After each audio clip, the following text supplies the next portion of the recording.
Hi, welcome to the HTT Vodcast, where I talk about things going on, like most podcasts do.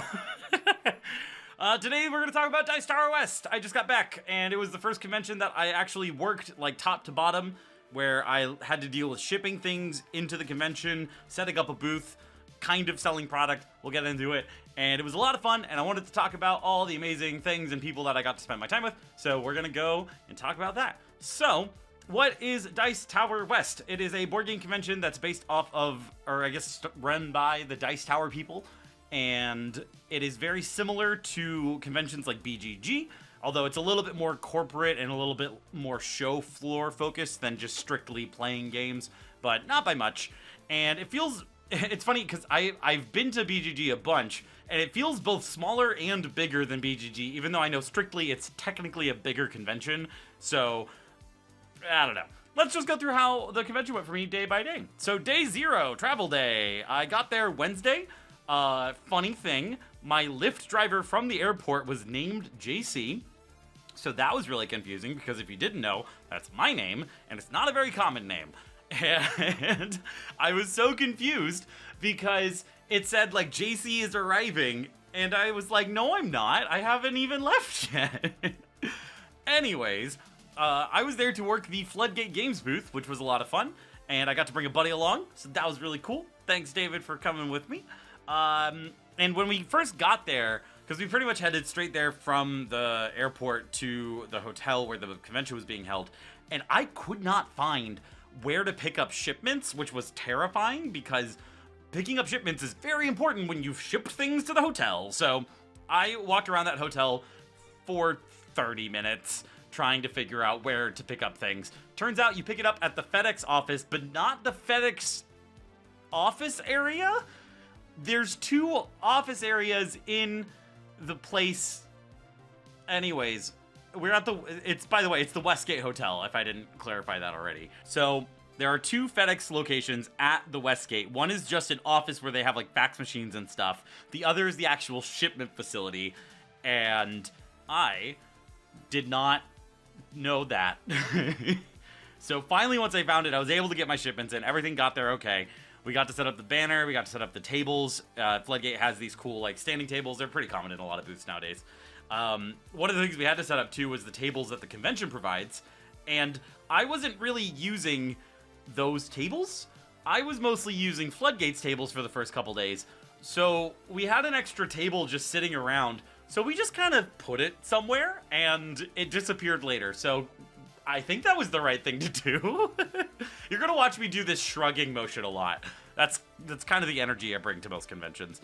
After we got the booth set up and everything was looking copacetic, we went and ate at the convention center's lunch area, and good lord, it was the worst pizza I've ever had in my life. It was flat, tasteless, yet still somehow gross, and it was sad. It was also $25, and I could have gotten a whole other pizza from a bigger, better place, and I didn't. So yeah, we didn't eat there at all. We just ordered groceries. If you've never done this, by the way, at a convention, it's actually a really cheap way to eat. What you do is you go onto a service like Instacart, and you order groceries to be shipped to the hotel. It's kind of like getting like a hotel food delivery, where you get, like, Uber Eats or DoorDash or whatever, except it's groceries, and you can get a bunch more stuff for way less money. And we just get sandwich stuff, and you just have sandwiches every day. I mean, it's not glamorous, but it's also cheaper than getting food ordered or eating at the booth or eating at the convention every single day.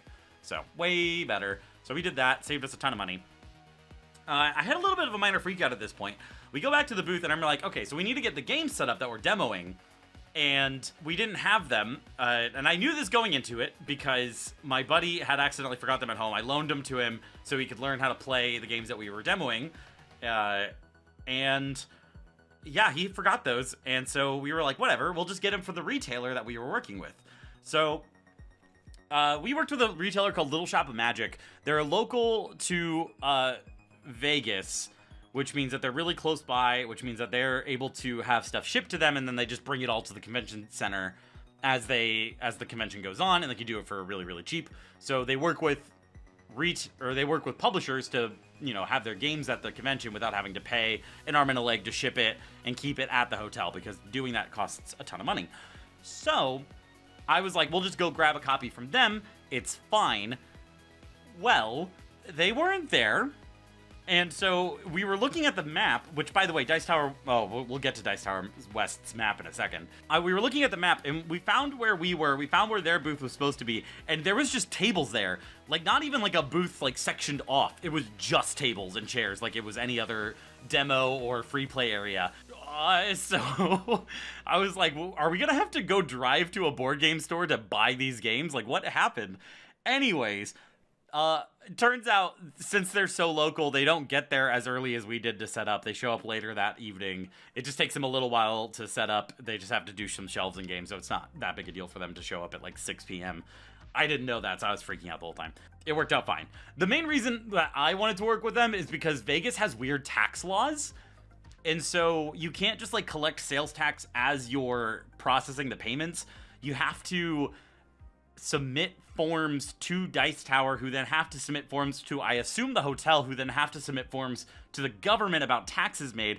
I'm assuming this has to deal with gambling, and so if you're like a gambling company, you have to submit your taxes made through gambling machines to Vegas. I think that's how that works. I don't know. All I know is I didn't want to deal with it, and so we didn't, and it was great. And Little Shop of Magic was awesome. We'll talk about them more in a sec. Once they actually got there, they were fine. They were fine before they got there. I was just freaking out because I didn't know how things worked.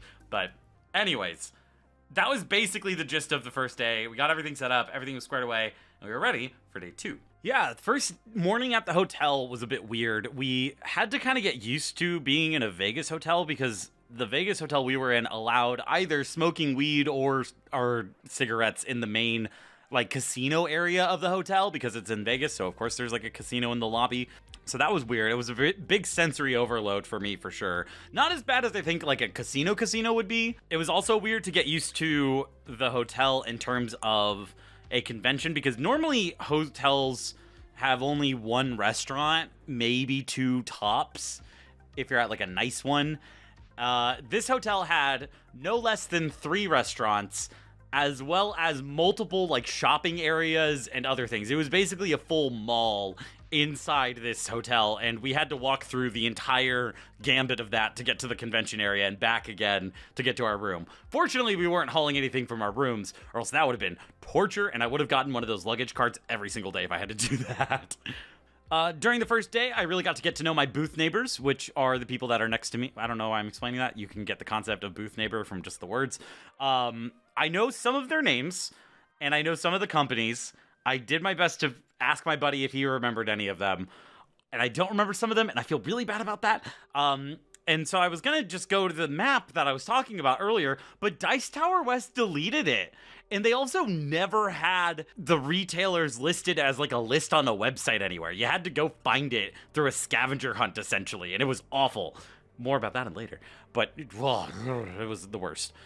So we had our neighbors. So immediately to the left of us, we had Uber Dungeon. They are run by Becky and Morgan. They sell dice bags as well as other embroidered goods. They are all sorts of amazing. They gave me a dice bag. I'm going to grab it because I want it. Where is it? There it is. Got it. Yes, my suitcase is still just on the floor in front of my table here because I haven't unpacked. I have another convention this weekend, and then I have Unpub at the end of this month. So lots of conventions. Anyways, dice bag. It's super pretty. It says Sorcerer on it. It's got a little magical, like, almost like a Sailor Moon kind of staff with crystals and a fireball. It's super cool. It's got all sorts of dice. But yeah, they were wonderful, and I got this dice bag from them. So yeah, it's really pretty. I like it. They were our booth neighbors. They were super nice. They were able to help us out of a couple situations too, where we forgot stuff like box cutters and other things that you should probably have when running a booth. So Becky and Morgan, they're amazing. I'm going to link their store in the description. Go buy dice bags from them because they are wonderful. CGE was across from us. CGE are the people that have recently released SETI, which is a little fun game that I still have not played and probably won't get a chance to because I only ever see it at conventions. And I'm always working conventions. But funny story, Gus from CGE and I are basically clones, and that's funny. Moving on.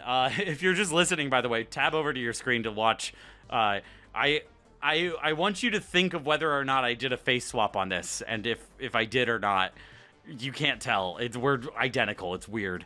And we both really like talking about teaching games. It's very odd. To the right of us were these guys that run the company Rule of Cool, I believe is what it's called. It's run by Andy and Tony, and they made this game called Creatures, which is this fun little party game. It uses basically a deck of cards to run a bunch of mini games that you play with people at the table. Pretty much the entire weekend, everybody was laughing and having a good time over there. I don't remember a single time I saw someone not walk away without buying the game.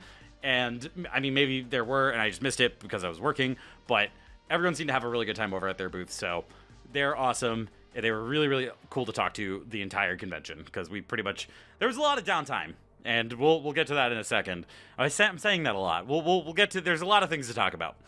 Behind us was Corrosive Games, and Floodgate's banners are really tall. I think they're meant for like bigger conventions.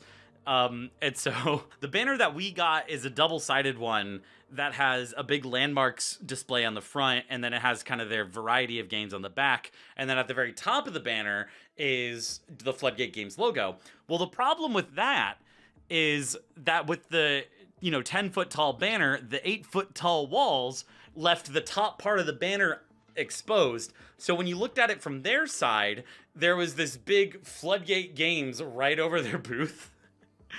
And then underneath that was their little tiny logo, and it caused some problems. No one really complained, but it was funny having people come up to us and coming up to them and going, wow, I like Floodgate's new game. And they're like, we're not who? What?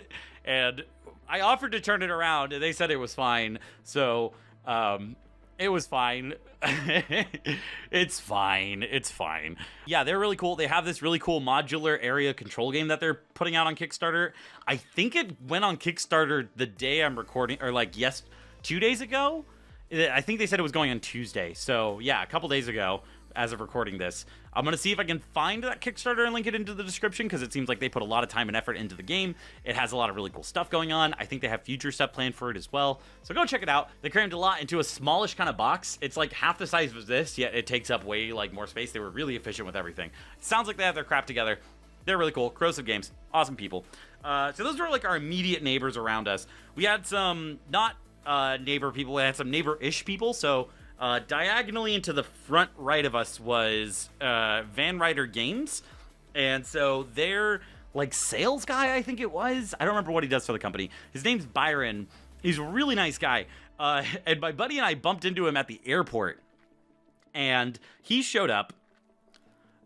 My buddy and I bumped into him at the airport, and we had tickets to our flight. He was just hopping flights hoping to get one to the convention, and he wasn't on our flight, so it wound up being way later until he was able to get in, which was kind of funny. But he was able to make it to the convention on time, so that was good. Then we had kind of not to our left, but to our left was Little Shop of Magic. They're the retailer people. The really convenient part about having these guys there specifically was that from our booth you had eyesight to theirs, which meant that with proper planning, you could actually put our games in a place that you could see from the booth. And their consage, Natalie, who is a wonderful person, she was great to work with, absolutely on her A game. She had noticed this already and put our games on the back corner of their booth so that you could see it from our booth. So anytime we were talking about our games and someone's like, oh my gosh, where could I buy it? We were able to go, over there, and we could point and get their eye line right to it. It was good. It was really, really good. Natalie had such great, presence of mind during the whole convention to make sure that everything was looking good and was operating at the level it should be. She's amazing at her job. Wonderful to work with. To, not our right, but our right was Warped Reality Games. It was run by Gray, and I believe, I'm 95% sure his name is Tyler, which sucks because I talked to him 4 times throughout the convention, so I should probably know it. So I tried to look on their website. I couldn't find any info about them. I looked into the rulebook of the game I got from them, and Tyler is listed as one of the production people, so I'm gonna assume that I have the right name. But if it's not Tyler, I'm very sorry. But they're both super cool guys. They hosted a party on day 2 that we'll talk about when we get to it. And they invited us, which was really, really cool. They were awesome to talk with, and I had really good conversations with Tyler. He was really cool. And I was looking at this game all weekend. As you can tell, I bought it. So he's clearly a good salesman, I guess. Diagonally and to our left was Wyvern Warfare. We had a buddy, his name is Jason, and he wore a kilt the whole time, which was super fun. And he was really cool. And he had like this sheepskin that he literally cut the night before and like buttoned together. So that was hardcore. He gave my buddy a little thing as like a trinket because he was also wearing a kilt, and he gave it to him as decoration. It was really sweet. Yeah, convention people are the best. We have more neighbors, but these guys aren't really neighbors. They're not neighbors, but they are notable. So not back and to the right, but back and to the right to the right was the amazing Worldly Tinkers. It was CJ and his wife, who I can't remember the name of. I'm so sorry.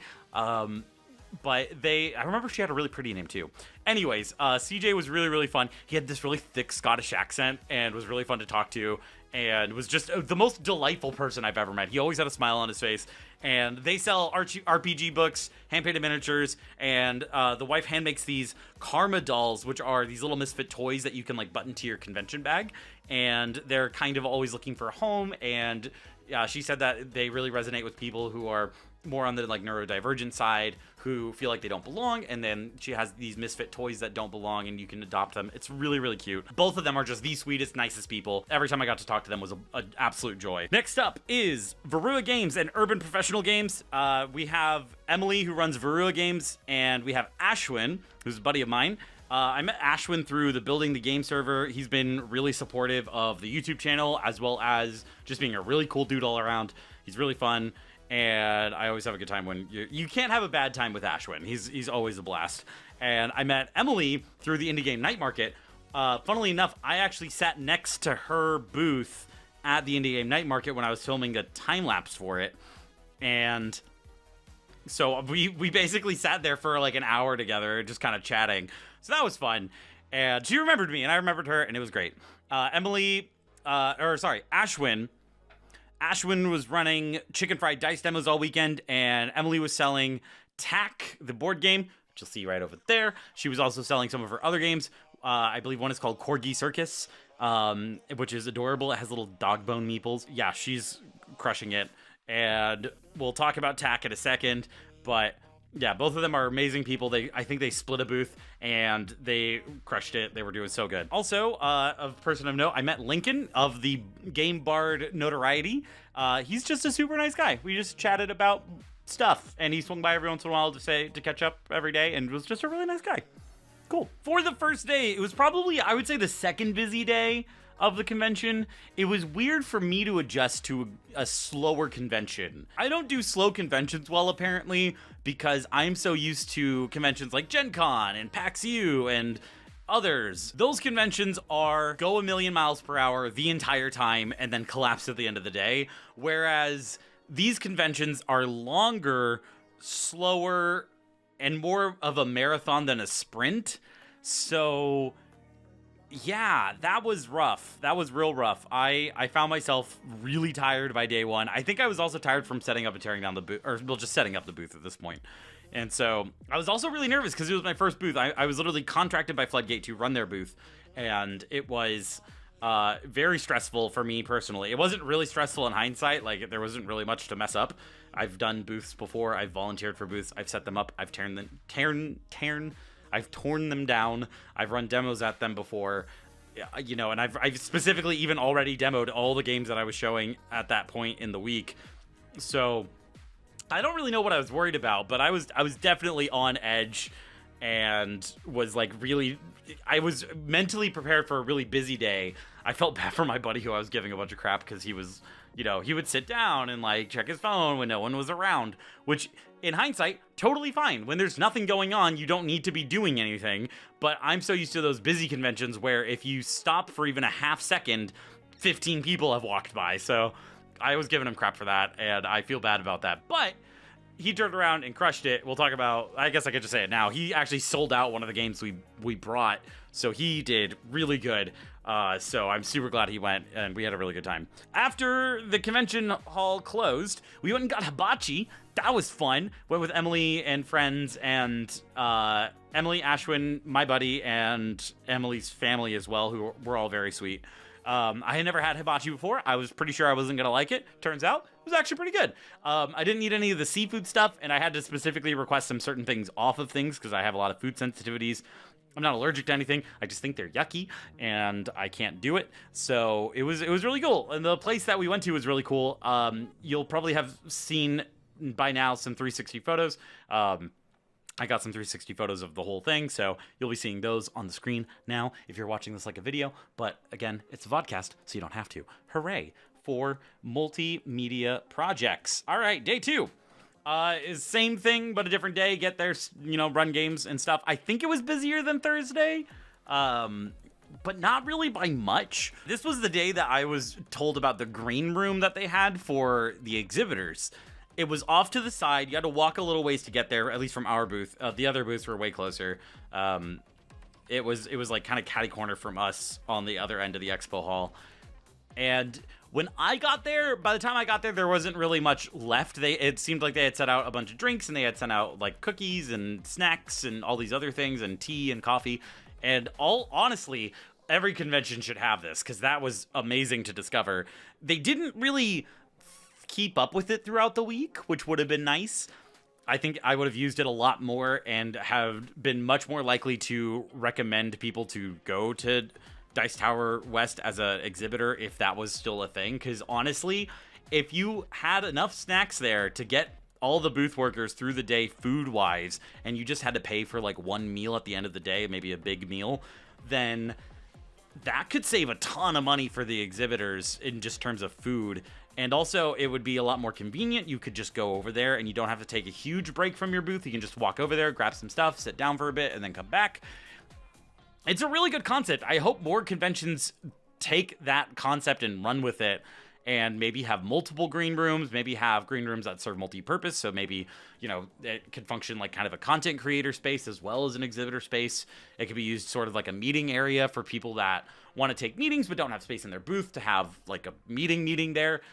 Some booths will literally cut themselves in half just to have a space in the back for meetings. So I think that the concept of this is really, really good, and I think that more businesses that run conventions should put that on their to-do list, because it was really cool as a concept. They didn't execute on it well, but it was really cool in concept. After the show floor closed that day, I got to go to Bonza's party. If you don't know who Bonzanator is, she is a streamer and is just the most delightful person you'll ever meet. And it was just a fun little shindig. They had, I believe they were celebrating the launch of Warped Reality's Manatee game, which I can't remember the name of. I think it's called Manatee Sanctuary. It's like a tile placement, simultaneous play kind of game. It's got a lot of interesting scoring ideas, and it looked like a lot of fun. I never got a chance to play it while I was there. I was too focused on something else.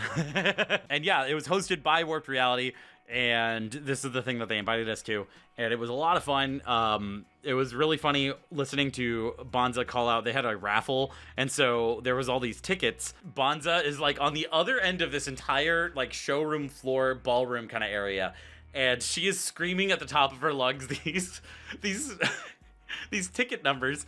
And it's a raffle, and people come and go, and everybody had like 4 or 5 tickets. So you call out a number, and then you have to kind of wait a little bit to see if anyone says anything, and then you have to move on to the next one. So she would call out like 20 numbers before someone would claim a prize. I got one of the like kind of last prizes that were left. Funnily enough, the guy won before me, and they said, if you win a prize, give all your extra tickets to someone else in case they win. Well, the guy came up to me, and he was like, here, have my tickets. I was like, thank you. And then like as I was reading through the numbers that I had, I hear a number pretty close to the one I just read be called, and I'm like, hold on, is that one of mine? And as I'm reading the rest of them, the dude is like, go, you're a winner, you won. And I'm like, it's me. I didn't even see the number that they called out. I just said that I did it, and no one else did, so I just assumed I had it. As I went up there, I was like checking, like, did I actually win, or am I a liar? I was not a liar. I want a calendar. It was cute. But yeah, it was a lot of fun. It was a fun little get together, and I have the group photo that everybody took that went on the screen, and it was a lot of fun. And also Panda was there, and they were absolutely freaking out trying to get everybody into but freaking out's a strong word. They were desperately trying to organize everyone into this photo, and I had a 360 camera, so everyone's in the photo always. So that was fun. It was actually, I have my 360 camera up, and Bonza's like, what's the weird alien one looking in the middle? Oh, God. 360 cameras are fun. All right, next day, Saturday. Weirdly enough, Saturday was the slowest day. Most Saturdays at conventions are the busiest days, but for the show floor specifically, it was the slowest day, and maybe that's because they put all the events on Saturday, so there was more people at events and demos rather than actually at, like, having free time to go to the show floor. I don't know. I missed some things. We gotta go back. All right, after the party, we got some pizza, and also a package came in for me. It was Hedgemage from Floodgate Games. This is a pre-production copy of their game. It's coming out, I believe, summer of this year. Don't quote me on that. And I asked if I could demo it at the convention. They said yes, which was great. They shipped me this copy. It is very well loved because it has been through the ringer. And it has been to like 20 conventions now, so this poor copy. I had to learn to play it pretty much that night, and it was a bit of a rough learn for me because I only vaguely knew how it worked in concept. I hadn't had really a lot of time to look into it. I was really kind of going in blind, and my buddy did not have a good time with the first game because I, funnily enough, ironically, did a terrible job teaching it. And with a better teach, it actually plays way better. It's funny how if you know how to play a game, you can teach it better. What a concept. So yeah, our first round of that was not great. Fortunately, every subsequent round was really good, and we had a lot of fun. But that first one was a little rough. Also, while I was like reading the rulebook for this, some guy leans over to me and he's like, "Hey, are you Teach the Teach?" And I'm like, "Yeah, that's me," because it was close enough. And he was like, I've been watching you and I like your stuff. And it was super weird to get recognized in public. I mean, it was a board game convention, so that like barely counts as in public, but like it was a guy watching. So if you're watching this, hi, dude. That was cool.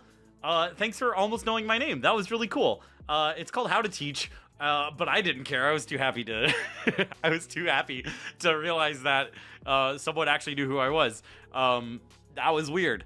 That was really weird. If you do social media, YouTube content creation, influencer stuff, yeah, you're never going to be prepared for that. For a stranger that you do not know to just be like, I know everything about you. Although they didn't say it that way. No one should say it that way. Anyways, moving on. All right, day 3, Saturday, slowest day. I think this was the morning that the flea market was. Don't quote me on that. I'm very bad at keeping track of things as they happen in these conventions, so I think this is when the flea market was. So most board game conventions have flea markets of some kind where people will bring in their used games or their new games that they are just trying to get rid of, and they'll sell them for ridiculously cheap. You usually can haggle people down, and you can get games for like bonkers cheap. I've got I can see from here on my shelf, it's my couch that I throw things when I don't know where to put them. I have Wild Tiled West that I got brand new in shrink for like $10, so you can get some really cheap good games from that kind of place. I don't think anyone from Dice Tower West is gonna watch this. I wasn't gonna put this in, but I think it's funny, so I'm going to. I have this really bad habit of wanting to be places I'm not supposed to be. And so that's why I love being an exhibitor at a convention, because you get to go to the show floor early and you get to walk around in areas that you're normally not supposed to be in. Media badges are even more fun. If you have like press badges, you can go into panels early and you can be like not in a seat. You can be walking around. I love conventions so much, and I love being able to go places where like and see them from perspectives that they don't normally expect you to. And flea market was not going to escape my wrath. I was walking down. They had this huge line, as almost every flea market does of this variety. Usually, I can only attest for BGG and Dice Tower West now. Their flea market works by you reserve a table. I think they're usually like $10 or something. And then you are on a list, and then you go in there, they like check you off the list, you go to your table, and you set up all your used games, and that's your like little storefront for the hour that they usually are open. I ran a booth, and the flea market didn't open until I think it was 10, or yeah, it didn't open until 10, which is when the show floor opened, meaning that I wouldn't be able to go if I waited until it actually opened. So I had really no choice but to just kind of walk in, and no one stopped me. So maybe exhibitors were allowed to go in, is what I'm going to say, because I didn't go in the main door. I went in a side door that was unlocked, and no one stopped me. So I wound up in there, and I actually, funnily enough, I ran into Bonza in there, and I helped her price some of the games, and it was a lot of fun. getting to like sleuth for various used games and see what they're going for, and then try to price them accordingly. And it was a lot of fun. And so I got to hang out with her for a little bit, and again, Bonza's just the nicest person, so that was a lot of fun. I also got to meet one of her mods. I believe it was Meeple who was there, and he's really cool. They're really cool. I don't know their pronouns. I'm gonna assume they. We'll just generic they. I got to meet Meeple. They were really cool, and we had some good talks, and it was a lot of fun. Cool. Also, while I was there, this is the reason why I'm kind of like, I probably shouldn't have been there, because I did buy something before the thing started. I did get Quacks, the Alchemists, for like $10, so that's really cool. I actually really want to do a video covering expansions for games that I cover on the show, because I think if you're like me, you struggle to get expansions to the table because you're always playing with either new groups or groups that have not played games in the series prior, or they haven't played that game in a while, so they want to play the base game first again, and then by the time you're done with that, they're like, I don't want to play the expansions now, I want to play something else.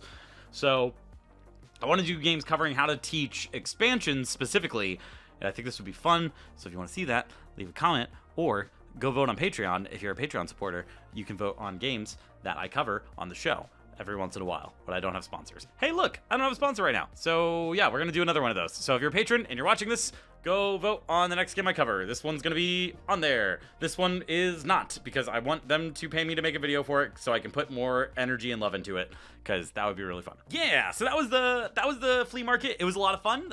Those are always a ton of fun. You get to see some really weird, rare games there. You get to see all the really big Kickstarters that someone's like not played. It's really fun. Yeah, you can get some bonkers cheap games too. Yeah, they're used, but usually the people that would run a board game flea market are also the people that take pretty good care of their games. So once I got back from the flea market, I rearranged the booth to fit the Hedgebage demos, and while I was demoing that, I adjusted things to the teach. I probably wasn't supposed to do that. Floodgate doesn't know I did that. Hopefully they don't watch these videos. Sorry, Floodgate. But the things that I did worked really well. So people really responded well to it. Almost every group had someone or someones that went and checked it out on the website. I don't know if they bought it online right there or not, or did the pre-order thing. So what I did worked, so that's cool. So I sold more copies of the game, and I think that's ultimately what I was there to do. So I executive decisioned my way into doing my normal how to teach stuff. I didn't like redesign the game, but I did change a few things. We'll talk about those later, because I think it's interesting and people should know. Also, weirdly enough, this was the first time we had chairs at the booth, and wow, chairs at a slow convention are so much better. I like standing at conventions because I do this thing that I call the vibe check, the dance test, whatever you want to call it. Basically, I'm always like kind of moving and grooving at a convention, and if you see someone and you lock eyes with them and they just sort of look at you and then they look away, they're never going to want to talk about the thing you're interested, like that they will never interact with you. They were never going to interact with you. There's nothing that they will do, and there's nothing you can do that will get them to come over and talk to you. However, if someone looks at you and they smile, they start parroting your movements back at you, they keep looking and they look at the thing that you're demoing, then you know that they're a potential interaction that you can have, and you can invite them over, and it's a way better interaction every single time. And I like this as a good filter to make sure that I'm not wasting my time pulling everyone into a thing and wasting time with them as people that would have liked to hear about the game walk by. So I highly recommend it as a strategy for booth workers. It works really well. And yeah, chairs are going good. My buddy was crushing selling landmarks the whole time. He did a really good job. He sold us out, like I said earlier. And yeah, he was doing really good, and he had a really fun time with that. I was mostly demoing Skyrockets, and I freaking love Skyrockets. I can play Skyrockets all the time. I would say that this is the point where I caved and bought Potions of Azurland. I had been staring at it across the way all weekend long, and I had Tyler had told me about the game. God, I hope that's his name. Tyler told me about the game, and it looked really cool. It looked really pretty. It looked like it had fun mechanics, and it's like a recipe delivery kind of game. And I wanted it, and so I bought it. It's an expense. It's like a $90 game because I got the deluxe version, because of course I did. And it is really good. It's really good. We'll talk about it more later, but oh my gosh, I'm so glad I got it. And please, Tyler, pay me to make a video on how to teach about it, because it needs a how to teach video about it. I think this is also about when I picked up popcorn dice from Van Ryder Games. That might have been tomorrow. But it's a present for my mom, so if she's watching this, happy birthday. Spoiler, I guess. And then at the end of that day, it was we went to the hotel and got some of the Italian food at the restaurant called Fresco's. It had a reasonably priced 3-course meal that my buddy and I both got, and it came with like a Caesar salad. I got the chicken parmesan, which is one of my favorite types of meals of all time, and it was delicious. The chicken was super well cooked. The sauce was perfect, had like just the right amount of kick to it, and the cheesecake that I got for dessert was like fluffy. I don't know. Normally, if you have cheesecake, it's very dense. Like, that's its thing. This cheesecake was fluffy. I don't know how they did that, but it was delicious. It was so good. Oh my god, I wish I was eating more of it right now, because stuff was the best. Anyways, day 4. This was Sunday. I think, right? I don't know. I think it was Sunday. This was the final day of the con. Nothing really notable happened. After the show floor closed at like noon and we tore everything down, I was exhausted, so I took a nap. That was really needed. Yeah, if you ever have worked at convention, the worst part, hands down, is setting up and tearing down the booth every single time. It is more exhausting than it has any right being, and I don't know why. It just... It takes more mental energy than you think it does, and it takes more physical energy than you think it would. They're a lot. It's my least favorite part of the convention experience by far. Once everything's set up, I'm having a wonderful time. We're cruising. And then once the convention's over, I'm like, oh, I don't want to tear it down. So, yeah, I cannot pretend to like that part of the booth experience. But especially when it's only you and one other person, because then you can't even delegate. Because I can delegate pretty well. I'm pretty good at efficiently making sure everybody's doing something and things go quickly and everybody's doing something that they're comfortable with and and which is a really fancy way of me saying I just don't like doing it. So I'm really good at making other people do it for me. Oh god. It was weird having to like reuse the boxes that we got the stuff shipped in. So we had to like cram them back in the boxes and then tape them all up and ship them back. And it was a pretty painless process for the most part. Just having to carry them. I'm learning, like, as I did this booth, I learned all the things that you would want to bring. And box cutter, packing tape, and some kind of way to, like, roll things places are all really good. And I'm never going to another convention where I'm setting up a booth without them, because I had to carry heavy banners and tables all the way through multiple game room areas to get to that FedEx office thing. Not the FedEx office, but the FedEx shipment office, which is a different place. And yeah, it was awful. I made my buddy carry more stuff, and he's older than me, which was probably mean, but it was also, he volunteered, so I let him do it, because I wasn't going to do it if I didn't have to. Oh god, we're all discovering that I'm a terrible person. That was also the day that I think we went to the sports bar place. So there was this it's Vegas, so it's not just a sports bar, it's like a betting sports bar. It was this massive room with this huge, like, 2-parter restaurant that had, like, a pizza and burger kind of joint. The food was whatever, it wasn't that great, but it was cheap, which was the important part, and also the room was just really cool. It had, like, the biggest TV wall I've ever seen in my life, and it had all these little booths where people could bet and lose their life savings. It was really cool. It had, like, this bar in the middle with, like, slots built into the bar, so you could gamble while you drink, which sounds like a perfect mix. It was really cool. I also, last thing for this day, the guy who owns Gen Con, or, like, most of it, and I thought he was joking when he said that, and then he looked at me like, I'm not joking, dude. So that was terrifying. Was like, oh, I know you. I've seen your videos. Okay, that's fine. And so I networked my heart out with him, so hopefully he emails me back, because he's a mover and shaker in the industry, I assume. I had never heard of him before, and now I'm sure I'm going to see his name everywhere. But he was a really nice guy, and yeah, that was terrifying. So, yeah, social anxiety just went pew! And then final day of the trip. This one was pretty boring. I'll go through it really quick. We went to a breakfast place called Baby Stacks. It was okay. It was pretty good. I had chicken and waffles, so you can't really mess that up. Well, I mean, I guess you can. The chicken was well seasoned. The syrup was syrupy. The waffles were okay. It was fine. I can't not recommend them, but I also can't recommend them because you do have to, like, Uber there from the hotel, so. But it's only like a $10 Uber, so it's like, I don't know. Cool. let's talk about the games I played, because that was basically the whole trip. So let's do games. We don't really need to talk about Skyrockets or Landmarks. Landmarks I covered in a video, and Skyrockets, it doesn't have a lot to say about it. And I have other things potentially coming out with that in the future. Spoilers, secrets, shh. And the thing that we really need to talk about was Hedge Mage, which Hedge Mage was a lot of fun to demo and stuff.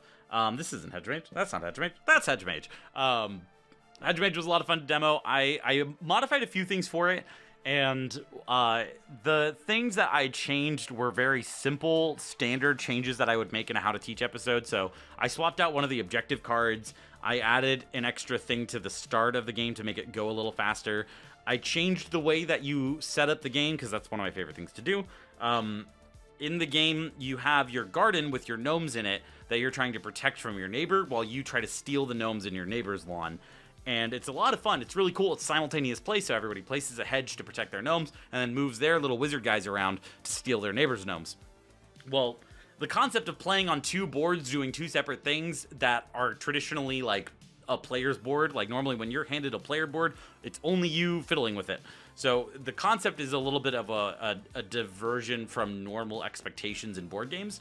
So I figured I need to have some kind of thing there that will help people understand that you are going to be doing stuff on your neighbor's board. So what I did was, instead of setting up the game like you're supposed to, which means having your wizards already on your neighbor's boards, what I did was I kept those wizards off and in front of their board during the first round of the game. And I explained the whole game in concept and, go through the first round where you explain movement and stuff.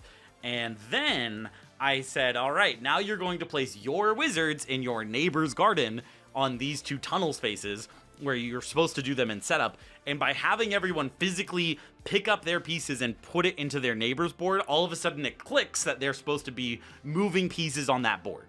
And so that was probably the biggest change that I made. And then, of course, just as the weekend goes on, you get better at explaining the rules. You get better at demoing it. You get better at, pitching it and getting the sales pitch down and all that stuff. So, as the weekend went on, I didn't really have to change anything else because I just got better at teaching the game. So that was a lot of fun. Highly recommend Hedge Mage. Highly recommend?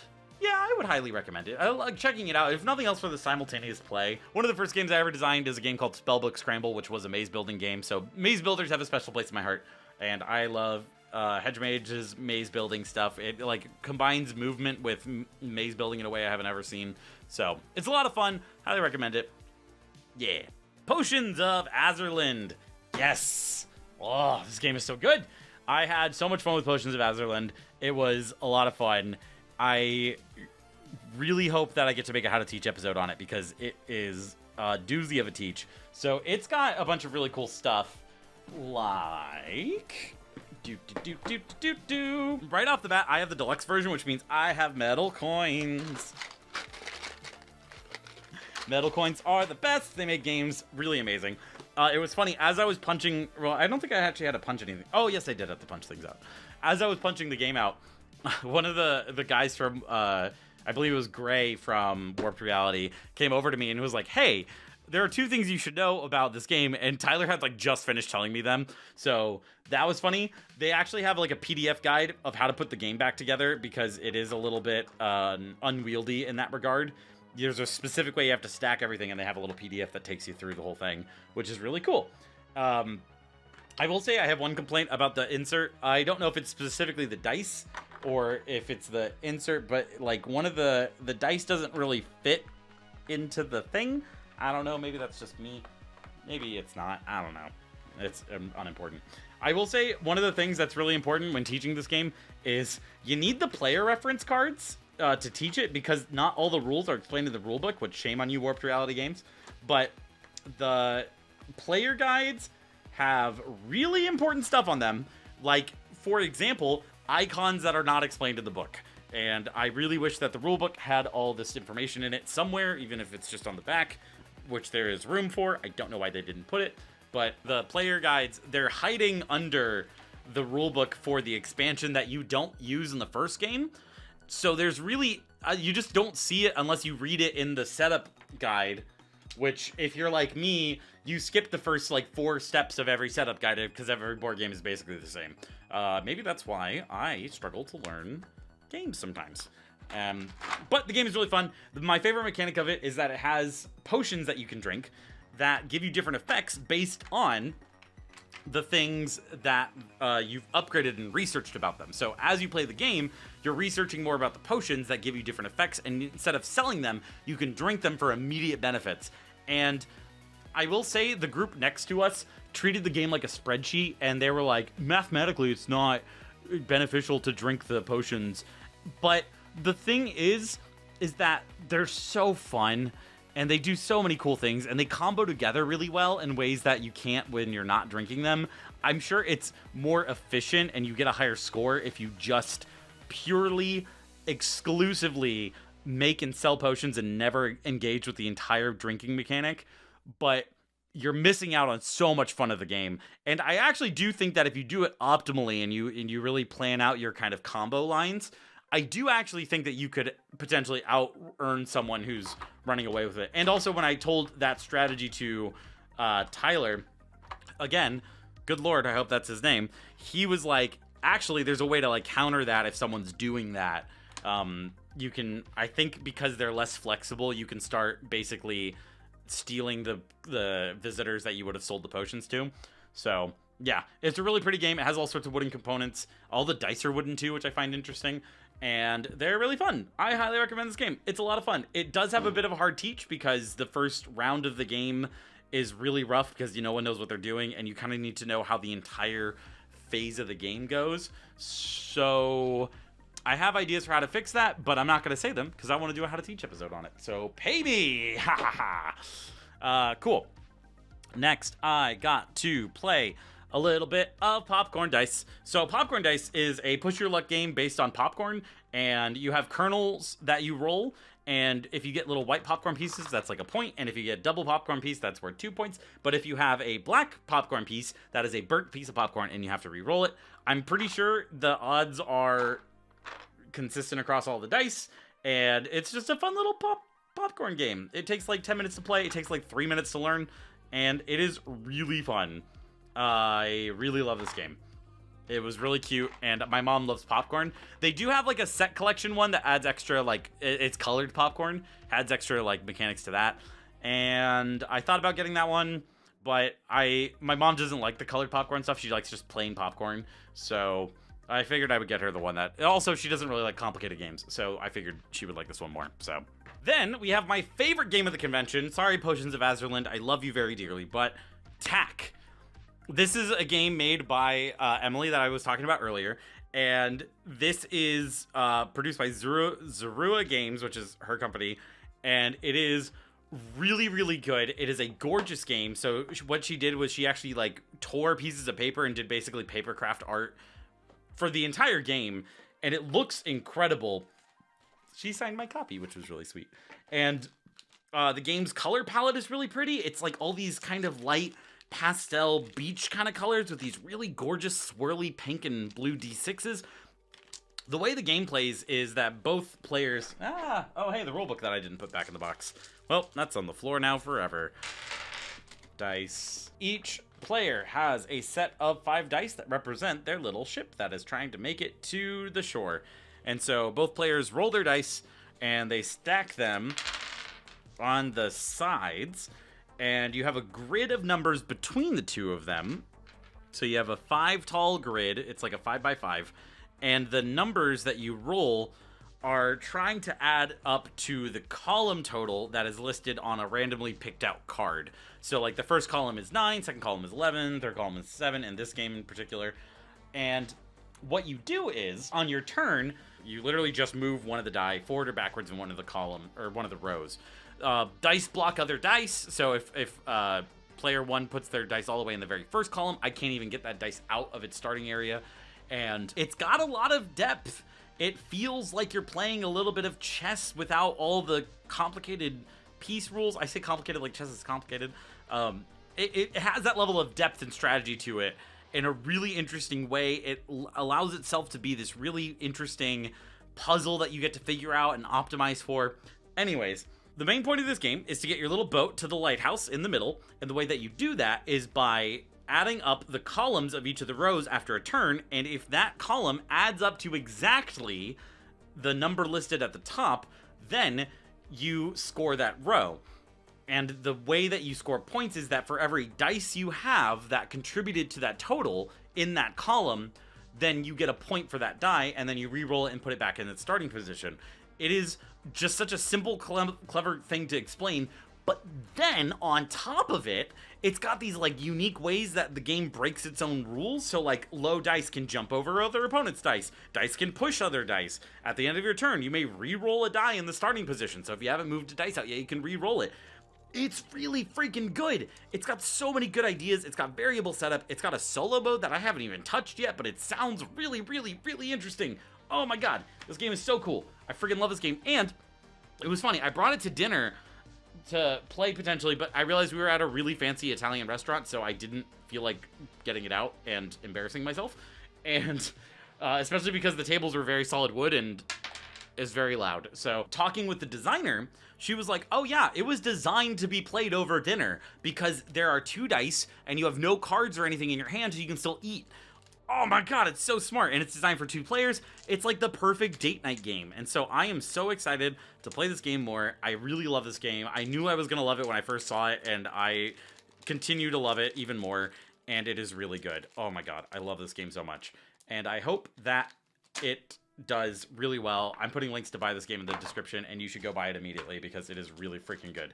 And I put this game in the box upside down, so now I have to hope that it goes in the right way when I flip it over. Haha. Nope. Alright, that's fine. Those are the games that I played. That was the trip.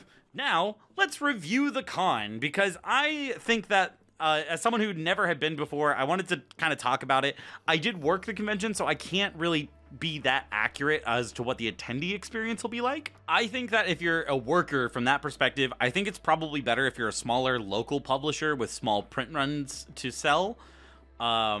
Or you're a big company with tons of money to burn, because Allplay was there, and they make $1 bazillion at every convention, so it's like, whatever. It had a very similar energy to BGG. There were a lot of tables. I found it actually easier to find a table at this convention than I do at BGG, so I don't know if that meant that they just planned more tables, or if the venue was bigger, or what, but it was really easy to find a table to sit down and play games at. I think I pretty much immediately spotted an empty table at any point in the weekend, so you never were...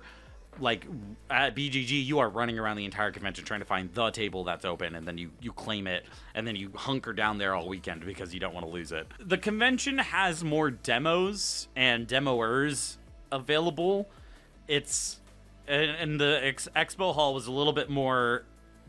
It had a few of the bigger companies. It had, like, Arcane Wonders, and it had some other ones. Oh my gosh, Allplay was there. There were like 3 others that I can't think of. Anyways, the expo hall had more people, but the demos and demo area also had a lot more going on. BGG, I don't think even has like an official demo area. They have like a hot games area, which Dice Tower West also clearly had. But as far as I know at BGG, if you want to demo a game, someone has to be with you that can demo it for you. Otherwise, you're not getting a demo, which makes BGG more of a free-for-all than Dice Tower West. And I mean, that's just up to preference. Tom was there, so that's a thing. So would I go again? Again, grain of salt with all this. I was working the convention, so I can't 100% be accurate on it. As an attendee, it is pretty pricey as a attendance. It's like $180, $160, I think, for a standard badge, and for like a weekend badge. I know BGG Spring is like $80 or something like that, and even BGG Fall, the bigger one, is only like 120 something, I think. Conventions like PAX Unplugged are also, have a pretty similar price point and badge. I think theirs might be 200 now or something like that, so it's not that much more for a weekend. The trick, though, is that this is in Vegas. Everything is very expensive in Vegas. And the hotel that they hosted at is very expensive. The convention is pretty pricey, all things considered, especially given my estimates, it's probably similar in price if you're flying in to a convention like PAX Unplugged, if you're willing to walk a little bit of a ways to get to the convention. And same thing with Gen Con if you get like a Airbnb. So it's not like BGG where you can get a really cheap hotel and you can get really cheap flights, and if you live local, which I'm biased towards BGG because it's literally within driving distance of my house, so it's like the cheapest convention I can ever go to. So, you know, BGG obviously is closer and better for me, but there are things that BGG does better than Dice Tower West that I wish that they would do. For example, the library in Dice Tower West is not organized in a way that I think is conducive for people that are looking for a game. So BGG's library is organized in 2 main sections, maybe 3, depending on how you look at it. It has the hot games shelf, which is all the new games that are on the market right now, or even some games that haven't been released. I think they've done that in the past, and they are, you know, the big ticket items. They have stricter, very specific timing rules for how long you can check them out, and they're shorter time lengths. I think normally you can check out a game for 8 hours. For the hot games, it's only like 4. But for Dice Tower West, the system was that they organized it by, like, I don't even really know how to describe how the way they described it. Like, they had, I guess, genre, but there also was like a section for 2-player games and party games, which, like, yeah, are genres, but there's a lot of depth in there. And then they also had like war games as its own section, which makes sense, I guess, but it didn't. If you had a specific game in mind, it was harder to find that specific game, which some people do go to libraries to browse and just find a random game, and maybe having it sorted in that way is better for discovery of games that are similar to games that you already enjoy. So I could see it being better for people that are browsing, but I personally like browsing the alphabetical stylings of BGG's library, because then you're getting a random selection of every single kind of game all at once. And if you're really truly looking for a new game to play, that's the best way to expose yourself to games you haven't heard of before. So I don't like their library system. I never wound up checking out a game. I didn't have time. I just had a chance to walk around the library and look at it, and I was immediately annoyed. The focus on a show floor and demo area is not really my speed for these kinds of conventions. If I'm going to a convention for demos and show floor stuff, I'm going to go to Gen Con or PAX U. I think smaller conventions that are focusing on that and not trying to do a big focus on like indie games and small run games and experiences that you could only really have at a convention booth, I don't think those are really... I think that that's missing the mark a little bit, but that's just me again. If you like a show floor and you also like playing a lot of games, then this might be a really good convention for you because you get a bit of both. I'm working in the industry. I'm trying to get, do Kickstarter videos, video production. I obviously have How to Teach, and I'm trying to get videos for that. So having a smaller show floor means that there was less to network with. I say that like they're objects. There were fewer people to network with. The people that I did network with were going to be smaller companies that don't necessarily have the budget to afford a full-length production. So, yeah, I didn't love the location. I didn't like the hotel that much. It was cool. The view was beautiful, and I don't really go to conventions for that. The food was expensive, and the walk from the room to the place was really, really long, and I did not like it. And oh my god, the elevators. Oh my gosh. By the end of the convention, I was joking with other people like, oh, you survived the elevators because they were so slow. And so by the end, last day, everyone's trying to check out. That meant the elevators were so clogged that we waited for 10 minutes and did not get an elevator to our floor. And the ones we did get after 10 minutes were completely full and we couldn't get in. So we wound up having to take the stairs from the 24th floor. It was not fun. Did not like it. Was not a fan. And then we also went down the wrong staircase because they have multiple staircases, most of which lead to emergency exits, and not the actual convention center. So, yeah, that was a nightmare. And I think the biggest thing for me is that friends make the conventions, and I loved the friends that I had there.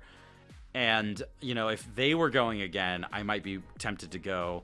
But, a lot of my friends are, local to where I live. And, the conventions that we go to together are more fun because of it. So, really, if you're the kind of person that likes to play games and you don't really like playing with strangers, then conventions like these are never going to be your thing. So, I don't know. Is it worth going to on its own merits? As someone who had to fly there, no. If I had to pay for a flight and a hotel and, I had to pay to ship things, and I would not go to this convention. If it was paid for and I lived locally, then maybe it would be a very similar story to BGG. I probably would have friends that would go. So it's kind of the same thing with BGG. I say the same thing about BGG. I don't think it's a convention worth flying out of state to go to, and I mean, there's people that fly from like France for that one. I don't know why. They're insane. But BGG is not a convention that you need to like experience, because it's really just 5 days of playing the games that you meant to play 4 years ago. So, and like all those big Kickstarters that you have. So I don't think either convention is worth flying and getting a hotel for. But if you're local, it's probably fine. One more note about Dice Tower West that I just wanted to bring up, because I didn't notice it, and I could be completely wrong about this. I didn't see any kind of passive inclusivity spaces, which kind of sucked. What I mean by that is that, you know, I don't expect them to have, you know, booths with rainbows on them, and I don't expect them to, you know, be pushing and having people signing petitions and things like that. I don't expect them to be actively, forcefully inclusive. But a lot of conventions like Gen Con and PAX U have inclusivity spaces. You know, I get that those are bigger conventions, but BGG also does this, so it's like, it's not impossible. So there wasn't any, you know, presence from tabletop gamers, GAYMERS. There wasn't any BIPOC areas. There was no feature of marginalized creators that I knew of. Most other conventions have at least some kind of way to highlight convention or games that were designed by women or people of color or people that are of the LGBT community. And a lot of you might not think that's important. And, you know, I think it is. I don't think we're there yet. You know, Dice Tower West, it certainly wasn't anti-inclusive by any means. They didn't have like hate messaging or anything. Like, I'm not trying to stir up like a craze about this, but it's like they could be doing better. And, you know, I think that they have a more idealistic, because I just now remembered this. On their thing, they're like, we're not a place for politics. So maybe they were intentionally omitting things like that. Whoa, that wasn't in my notes. Oh, now I have to freeform this part. Yeah, maybe get on that, Dice Tower West and East. I'm gonna be at East, so maybe they'll fix it by East. I just realized that was on their website. I remember reading that it was like a no place for politics thing. And I bet they consider those spaces to be political, so they don't include them. So that's also a thing. If that's important to you, then you might not want to go to this one.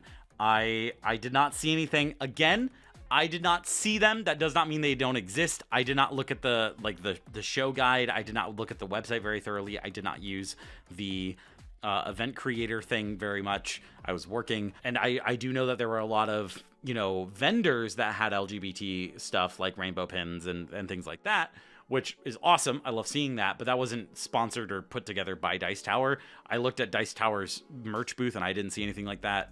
So again, double check me on that. I didn't see it, which means that it wasn't very present to me as an attendee / worker. It could have been more hidden. I know that, you know, conventions like Gen Con and PAX U, those kinds of spaces are not like front and center. They are off to the side. You have to go out of your way to go see them, which makes sense. They are, you know, usually hangout spots. You don't need a lot of high traffic going there. So I don't know, but that, I will say, realizing that did leave a sour taste in my mouth, which is why I'm ending with it, because if that leaves a sour taste in your mouth, then I do kind of want that to be the takeaway from this.